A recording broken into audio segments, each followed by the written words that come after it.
Кога се појави исламска држава во северниот ирачки град Синџар во 2014 година, неколку млади јазиди жени се фатија за оружје против милитантите што ги напаѓаа девојките од нивната заедница.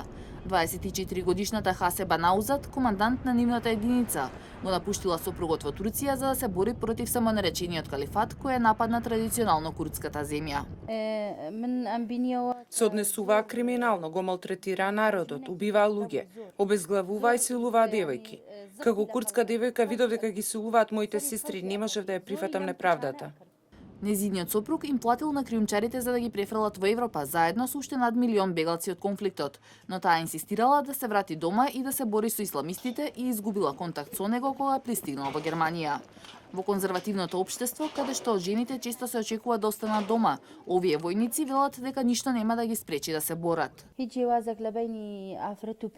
Нема разлика меѓу мажите и жените. Ако може маж да носи оружје, истото го може и жена. Ако може да се бори мажот, можеме да се бориме и ние, за да се одбраниме и да ги инспирираме да се борат пожестоко кога ќе видат како жени стојат на бојното поле, рамо до рамо со нив. И знаеме дека Даеш се плашат од жените, бидејќи мислат дека ако ги убие жена, нема да одат во рајот. Исламска држава ги напаѓа етничките малцинства во северен Ирак откако го освои Мосул во јуни минатата година. Уби и расели илјадници христијани, шиити и туркмени, кои со векови живееле во еден од најмешаните делови на Средниот Исток.